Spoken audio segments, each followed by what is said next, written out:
नमस्कार दोस्तों, हम लोग आज यूनिवर्सल एकेडमी के मंच से इस लॉकडाउन के दौरान आपकी पढ़ाई कहीं से बाधा ना पहुंचे, इसके लिए लगातार प्रयास कर रहे हैं। और इस प्रयास में यह हमारा पहला वीडियो है जो भारतीय संविधान पर है।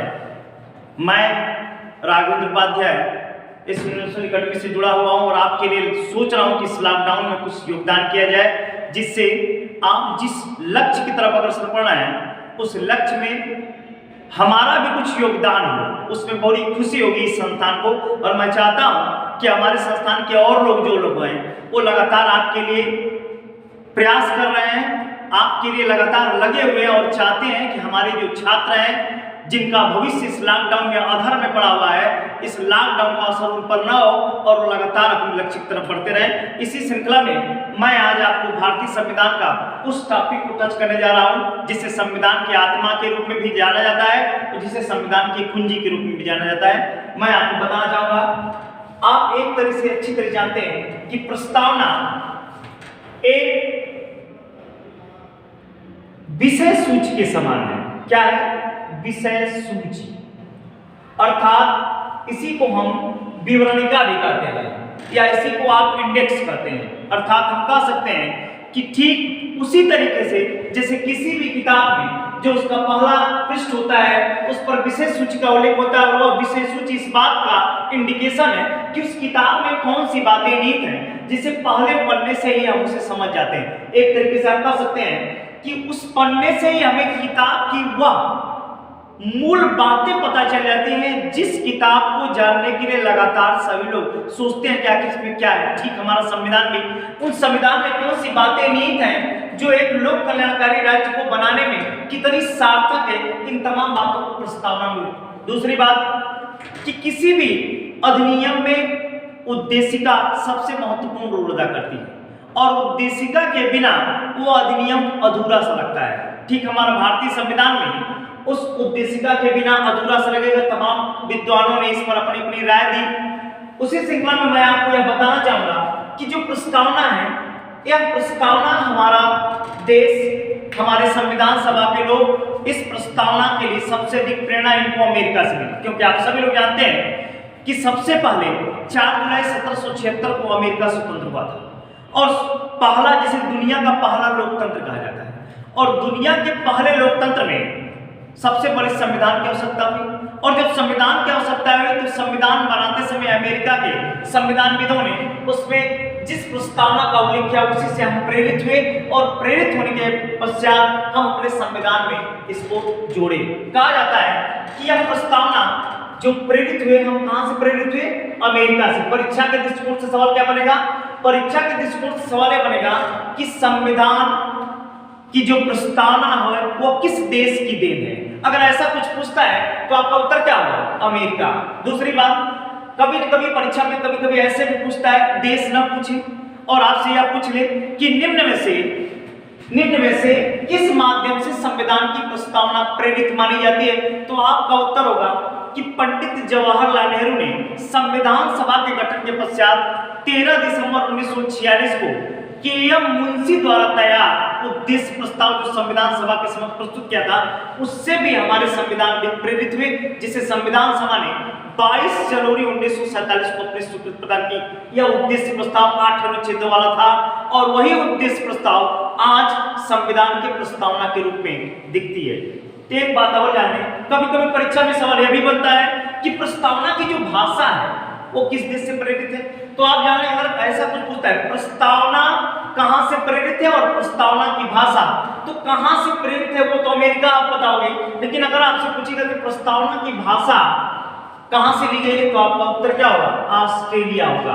अर्थात आप यह जान लें कि आपके संविधान की प्रस्तावना में इन 2 देशों का महत्वपूर्ण रोल है। और तीसरा, उद्देश्य प्रस्ताव था, पंडित जवाहरलाल नेहरू ने उस उद्देश्य प्रस्ताव की बात की, वह भी आपके संविधान की इस प्रस्तावना में उसका बहुत महत्वपूर्ण रोल है, जिससे हम अपने संविधान के प्रस्तावना को समझ सके। दूसरी बात जाने आप, कहा जाता है कि परीक्षाओं में एक सवाल यह भी बनता है कि क्या प्रस्तावना संविधान का अंग है। एक बात याद रखें आप कि इस बात के लिए हमारे तमाम संविधानविदों ने अपनी अपनी राय दी और उसी श्रृंखला में हमारा न्यायालय अर्थात सुप्रीम कोर्ट ने इनरी बेरुबारी वर्सेस भारत संघ अर्थात इनरी शब्द का मतलब होता है कि जिस मामले में स्वयं सुप्रीम कोर्ट या हाई कोर्ट स्वयं संज्ञान ले ले, ऐसे मामले को इनरी कहा जाता है। और ऐसे मामले में इनरी बेरुबारी वर्सेस भारत संघ 1960 के मामले में तत्कालीन chief justice BP Sinha Bindeshwari Prasad Sinha ने एक ऐतिहासिक फैसला दिया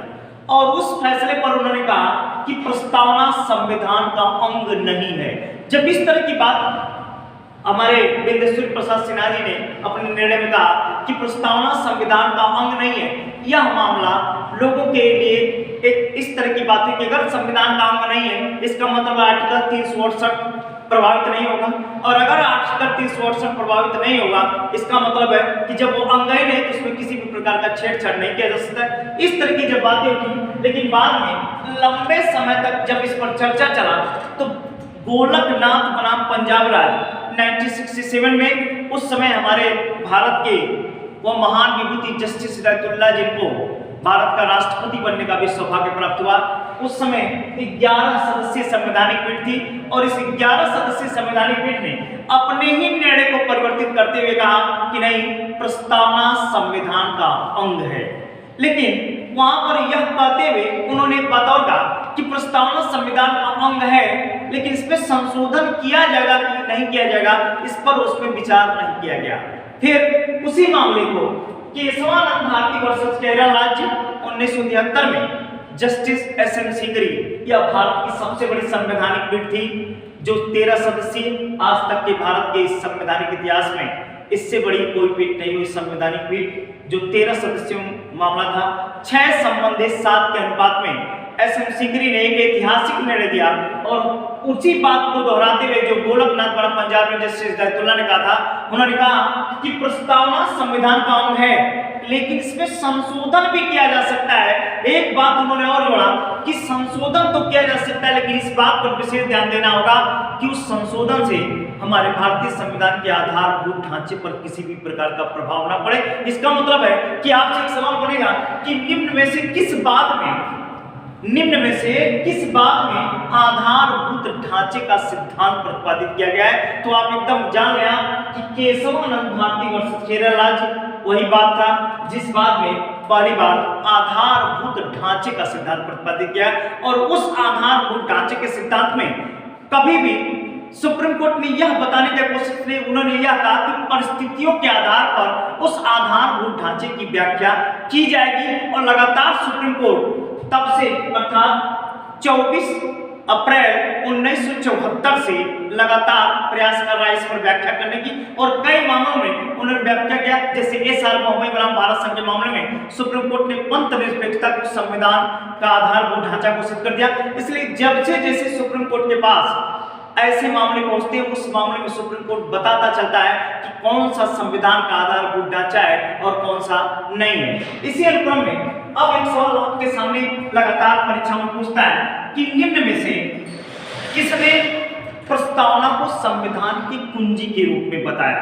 या आपसे यह भी सवाल बन सकता है कि निम्न में से किस बात में प्रस्तावना को संविधान की कुंजी कहा गया है। अगर इस तरह के सवाल बनेंगे तो दो सवाल बना, एक किसने कहा और दूसरा किस बात में कहा। अगर ऐसा कुछ पूछता है तो आप यह जान लें कि प्रस्तावना को संविधान की कुंजी सबसे पहले इनरी बेरुबारी बनाम भारत संघ के मामले में जस्टिस बीपी सिन्हा ने प्रस्तावना को संविधान की कुंजी के रूप में प्रदर्शित कहा। उसने कहा कि प्रस्तावना द के कॉन्स्टिट्यूशन है, अर्थात उस विशेष परिस्थिति में संविधान रूपी ताले को खोलने का वो माध्यम है जिस परिस्थिति में हमें यह महसूस होता है कि हमारा संविधान किन बातों की व्याख्या करता है। उस अवस्था में यह प्रस्तावना एक कुंजी के रूप में काम करेगा। और यह बात था इनरी बेरुबारी वर्सेस भारत संघ 1960 के मामले में। तो जब कभी सवाल आपसे बने कि किस बात में प्रस्तावना को संविधान की कुंजी कहा गया, उस अवस्था में आपको इनरी बेरुबारी वर्सेस भारत संघ 1960 याद रखना है। और अगर पूछता है किसने यह कहा, तो उस समय के तत्कालीन चीफ जस्टिस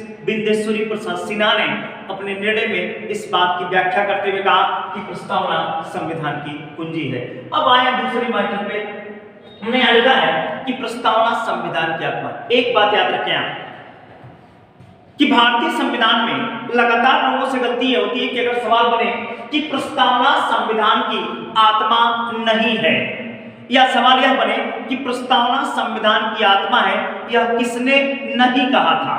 एक बात याद रखिए, वहां गलती यही होती है कि लगातार जब ऐसे सवाल बनते हैं कि प्रस्तावना संविधान की आत्मा है या किसने कहा था, और अगर उस विकल्प में डॉक्टर अंबेडकर साहब है, तो लगातार लोग यही गलती करते हैं कि डॉक्टर अंबेडकर साहब को इसका उत्तर मानते हैं। लेकिन मैं आपको बताना चाहूंगा कि भारतीय संविधान में इस प्रस्तावना को संविधान की आत्मा कहने का 3 लोगों को श्रेय जाता है, और उन तीनों में से जो सवाल आपसे पूछे जा सकते हैं, जैसे सवाल आपसे बनता है कि वह न्यायिक व्यक्ति कौन था जिसने प्रस्तावना को संविधान की आत्मा कहा, वह सामाजिक कार्यकर्ता कौन था जिसने प्रस्तावना को संविधान की आत्मा कहा, वह राजनीतिक व्यक्तित्व कौन था जिसने प्रस्तावना को संविधान की आत्मा कहा। अगर यह 3 लोगों को आप जानते हैं तो आसानी से आप उत्तर दे सकते हैं कि किसने प्रस्तावना को संविधान की आत्मा नहीं कहा। एक बात याद रखिए, इन तीनों की श्रृंखला में मैं आपको 3 नाम बताना चाहूंगा। एक तो पंडित जवाहरलाल नेहरू जिसने प्रस्तावना को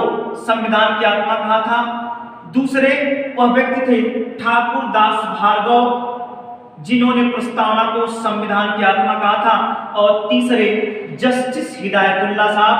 अर्थात मेरा वो तीनों जवाब देख रहे हैं, हिदायतुल्लाह, अर्थात आपसे पूछेगा कि वह राजनैतिक व्यक्ति कौन था, तो आपका उत्तर होगा पंडित जवाहरलाल नेहरू। अगर सवाल बने वह सामाजिक कार्यकर्ता कौन था, तो आपका उत्तर होगा ठाकुर दास भार्गव, और वह न्यायिक व्यक्ति कौन था जिसने यह बात कही। एक सवाल और बना कि प्रस्तावना संविधान की आत्मा है, इस बात को जस्टिस हिदायतुल्लाह ने किस मामले में कहा था, यह भी पूछा जा सकता है आपसे।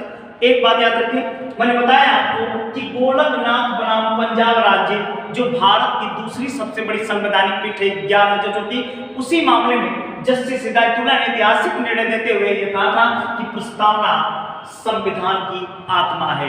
इसका मतलब है जब न्यायिक व्यक्ति की बात करेगा तो आप जस्टिस हिदायतुल्लाह को याद करेंगे, जब सामाजिक व्यक्ति की बात करेगा ठाकुर दास भार्गव, और जब राजनीतिक पंडित जवाहरलाल नेहरू। अगर कुछ नहीं याद करेगा और विकल्प में पूछेगा कि किसने प्रस्तावना को संविधान की आत्मा कहा, तो आपको इन तीनों में से एक को खोजना होगा कि आखिर में उत्तर का जवाब क्या होगा। अब इसी क्रम में मैं यह बताना चाहता था कि लगातार लोगों में गलतफहमी होती है कि डॉक्टर भीमराव अम्बेडकर ने प्रस्तावना को संविधान की आत्मा कहा। ऐसा नहीं है। अगर कभी ऐसा सवाल बने कि किसने नहीं कहा था और चौथा विकल्प अम्बेडकर साहब हो, तो आप उत्तर अम्बेडकर साहब को देंगे, क्योंकि डॉक्टर भीमराव अम्बेडकर ने भारतीय संविधान के भाग 3 अनुच्छेद 32 अर्थात संवैधानिक उपचारों के अधिकार को संविधान की आत्मा के रूप में वर्णित किया। अर्थात उन्होंने उस संवैधानिक उपचार को आत्मा के रूप में कहा, न कि प्रस्तावना को आत्मा कहा। अर्थात अगर कभी परीक्षा में ऐसे सवाल बने तो आपका यही जवाब होगा कि डॉक्टर भीमराव अम्बेडकर ने संवैधानिक उपचारों के अधिकार को संविधान की आत्मा के रूप में वर्णित किया, न कि प्रस्तावना को। एक बात और जाने, परीक्षा में लगातार कभी कभी ऐसा भी सवाल बनता है कि भारतीय संविधान में 3 ऐसे तथ्य हैं जिनको संविधान की आत्मा के रूप में जाना जाता है। एक आपके समक्ष प्रस्तावना है, दूसरा हमने अभी बताया कि भारतीय संविधान के भाग 3 अनुच्छेद 32 को जिसको संवैधानिक उपचारों का अधिकार कहा जाता है उसको संविधान की आत्मा अम्बेडकर साहब ने कहा, और तीसरा नीति निर्देशक तत्वों को ग्रेनविल ऑस्टीन ने राज्य की आत्मा संविधान की आत्मा के रूप में भी वर्णित किया है। तो कभी कभी परीक्षा में सवाल इन दोनों को विकल्प देकर तीसरा पूछा जा सकता है कि निम्न में से किसे संविधान की आत्मा के रूप में भी जाना जाता है। उस परिस्थिति में आप नीति निर्देशक तत्वों को भी याद करेंगे। एक बात याद रखें कि अगर आत्मा से संविधान में 3 ही सवाल है, एक सवाल प्रस्तावना, दूसरा सवाल भाग 3 अनुच्छेद 32 और चौथा नीति निर्देशक तत्व। अब आपसे सवाल क्या बनेगा कि जो संविधान की प्रस्तावना है जिस पर हम लगातार प्रकाश डाल रहे हैं, एक सवाल आपसे उसमें बना कि आज तक भारतीय संविधान की प्रस्तावना में कितनी बार संशोधन किए गए। याद रखिए कि केशवानंद भारती वर्सेस केरल राज्य 1973 के मामले में जब ऐतिहासिक निर्णय आया, उस निर्णय के बाद तत्कालीन प्रधानमंत्री श्रीमती इंदिरा गांधी ने भारतीय संविधान की इस प्रस्तावना में संशोधन करने का प्रयास किया, जिस संशोधन को 42वां संविधान संशोधन 1976 के नाम से जाना जाता है, जिसे मिनी कॉन्स्टिट्यूशन भी कहा जाता है। कहा जाता है कि इस 42वां संविधान संशोधन 1976 के परिणाम स्वरूप भारतीय संविधान की प्रस्तावना के प्रथम पैरा में समाजवादी और पंथनिरपेक्ष तथा छठे पैरा में और अखंडता शब्द जोड़ा गया। एक याद रखें, परीक्षा में कभी कभी गुमराह करने के लिए अब ऐसे भी जो कमीशन है, जो सवाल बनाने का उसका तरीका है, वो ऐसे भी शब्दों का अगर सिर्फ अखंडता शब्द दे और विकल्प में और अखंडता शब्द दे तो आप याद रखें कि उसमें और अखंडता शब्द जोड़ा गया था, ना कि सिर्फ अखंडता। अगर ऐसा कुछ पूछता है तो याद रखें कि 42वां संविधान संशोधन 1976 के परिणामस्वरूप भारतीय संविधान की प्रस्तावना में पहली बार और आज तक का कह सकते हैं आप कि अभी तक एक ही बार हुआ है, उसमें 3 शब्द जोड़े गए, जो प्रथम पैरा में समाजवाद और पंथनिरपेक्ष और अंतिम पैरा में और अखंडता शब्द जोड़ा गया। इसका मतलब हुआ कि अभी तक उस आधारभूत ढांचे के सिद्धांत को ध्यान में रखते हुए कोई भी राजनीतिक पार्टी या हमारी व्यवस्था अब तक अगला संशोधन करने का प्रयास नहीं कर रही है। क्यों? क्योंकि केशवानंद भारती में जो एक बाउंड्री लाइन खींची गई है, उस बाउंड्री लाइन के बाहर कभी ऐसे तक कोई एक सकारात्मक शब्द प्राप्त हो। क्यों? क्योंकि आप जानते हैं कि हमारे संविधान की जो शुरुआत थी कि हम भारत के लोग भारत को संपूर्ण प्रभुत्व, समाजवादी और पंथनिरपेक्ष नहीं था, लोकतंत्रात्मक गणराज्य शब्द था, लेकिन समाजवादी पंथनिरपेक्ष जोड़ने के बाद भी हमारे संविधान के प्रस्तावना पर किसी भी प्रकार का असर नहीं पड़ा। आप जानते हैं कि जैसे हमने देखा कि हम भारत के लोग भारत को एक संपूर्ण प्रभुत्व संपन्न समाजवादी पंथनिरपेक्ष लोकतंत्रात्मक गणराज्य बनाने के लिए तथा उनके नागरिकों को सामाजिक, आर्थिक, राजनीतिक न्याय, विचार, अभिव्यक्ति, विश्वास, धर्म और उपासना की स्वतंत्रता तथा प्रतिष्ठा और अवसर की समानता, उन सब में व्यक्ति की गरिमा, राष्ट्र की एकता और जो नया शब्द जोड़ा गया और अखंडता, राष्ट्र की एकता और अखंडता को सुनिश्चित करने वाली बनता बढ़ाने के लिए आज दिनांक 26 नवंबर 1949 मिति मार्ग से शुक्ला सप्तमी संवत 2006 को एतत् द्वारा अधिनियम अंकित और आत्मार्पित करते हैं। इस तरह की जो व्यवस्था थी, इस व्यवस्था में अगर यह संविधान संशोधन हुआ तो कहीं से भी यह नहीं लगता है कि कुछ नया जोड़ा गया है। इसका मतलब है कि सरकार उस केशवानंद भारती बनाम केरल राज्य के ऐतिहासिक निर्णय को ध्यान में रखते हुए अगला प्रयास अभी संविधान संशोधन में नहीं हुआ। रीजन वही था क्योंकि कोई ऐसी सकारात्मक जब तक बातें नहीं समझ में आएंगी तब तक सरकार इस प्रस्तावना को छेड़ने का प्रयास नहीं करेगी।